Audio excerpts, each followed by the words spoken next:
Hi guys, M.L.A. Tanja Gohpur Absu आरो आइजो आफाद मिथिं जादों बेखौ नोंथांमोना नायलांबाय थादो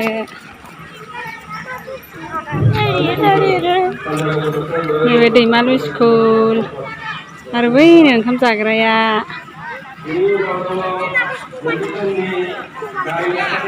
ओंखाम जादों नै बाजैया आरो मामा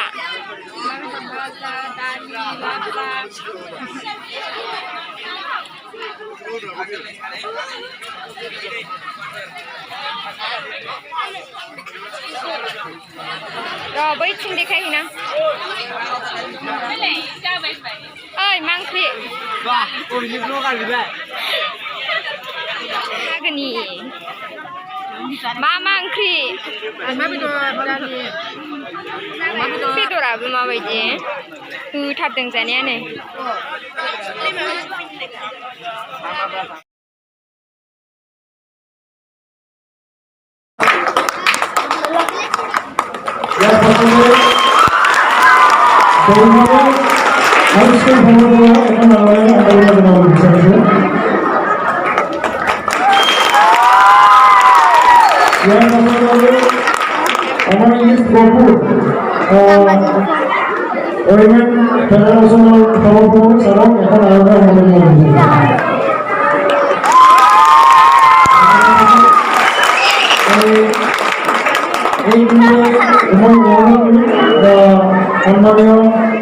বিধায়ক উৎপল বৰা দেৱ আজি যি মুখলমা এই মুখল সভাখন ইনাম কৰিবৰ কাৰণে অনুৰোধ কৰিলোঁ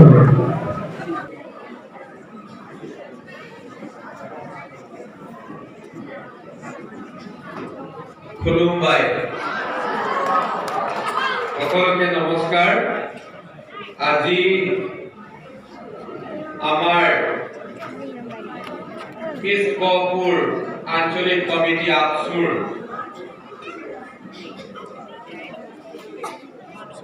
17th biannual conference আৰু লগতে 9th annual conference aow M.L.A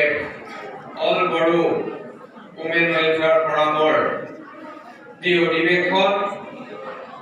আমাৰ আলুপাৰা গাঁও পঞ্চায়তৰ মধ্যস্থান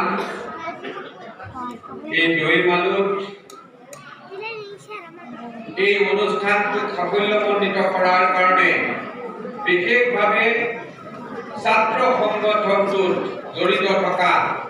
মূৰতি মৰমৰ ছাত্ৰ ছাত্ৰীসকলক একত্ৰিত কৰি ছাত্ৰ সমাজত এক সুস্থিৰ পৰিৱেশ নিৰ্মাণ কৰি ছাত্ৰ সমাজত শৈক্ষিক পৰিৱেশৰ বাতাবৰণ আৰু দুগুণে বঢ়াই আমাৰ এই অঞ্চলৰ ছাত্ৰ ছাত্ৰী শিক্ষাৰ ক্ষেত্ৰত উৎকৰ্ষিত কৰাই নহয়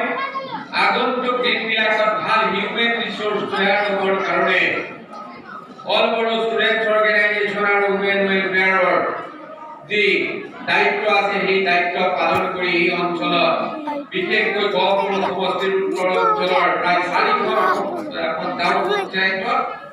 খুব সুন্দৰ প্ৰয়াস বহুদিনৰ পৰা কৰি আছে আৰু মই আজি পৰম পিতা পৰমেশ্বৰৰ ওচৰত প্ৰাৰ্থনা জনাইছো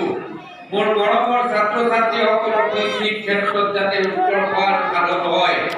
আৰু আমি ভাল মানৱ সম্পদ যাতে এই উত্তৰ অঞ্চলৰ পৰা পাব পাৰোঁ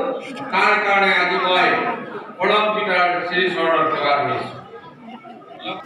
ছাত্ৰ সমাজৰ কিবা অনুষ্ঠান যদি থাকে তেতিয়াহ'লে এগৰাকী জনপ্ৰতিনিধিৰ সেই দায়িত্ব থাকে কিয়নো ছাত্ৰসকল আমাৰ ভৱিষ্যত প্ৰজন্মৰ কাৰণে এক আদৰ্শৰ প্ৰেৰণাৰ প্ৰতীক আৰু ছাত্ৰসকলৰ পৰা আমি ভৱিষ্যতে এখন ছাত্ৰ ছাত্ৰীসকলৰ পৰা এখন আমি ভৱিষ্যতে সুন্দৰ এখন সমাজ গঢ়িব পাৰিম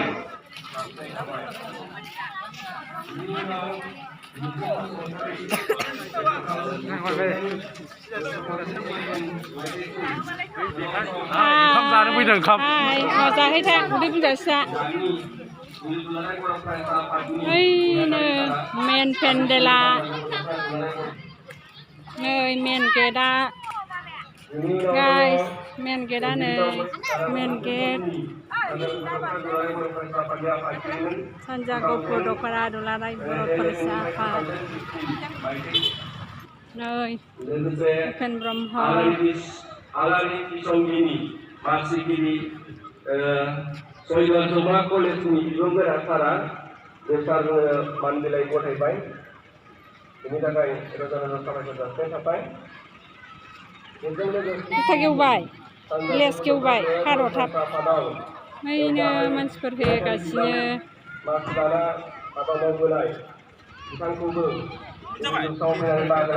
ओंखाम जाखांबाय दे बरिया Basumatary Musri Ranadip Sucia video Sub Soidor Blog Sadok Agonai Rozolan Sardis Bipin Goyari Bargoa Patgiri Absu Sargobe Sama Sonane Gauni Siनायथिखौ होनो थाखाय खावलायबाय लोगोसे गांसे आर'नाइजों बरना लानो खावलायबाय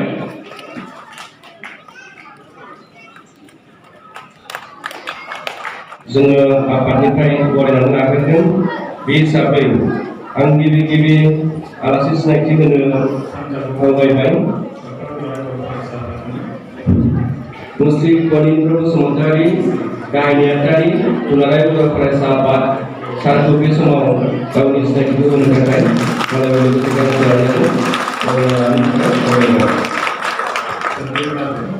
बिनि उनाव दङ मुस्रि थांखिजानाय बुंथिगिरि जिथु दिनैनि गेवलाङाव थांखिजानाय बुंथिगिरि हिसाबै जों मोननो हादों मुस्रि रमियो पि नार्जारि गाहाय मावफुं सोद्रोमा BKWSC सारखौबो बे समाव गावनि सिनायथिखौ होनायजों लोगोसे गांसे आर'नाइजों बरायनानै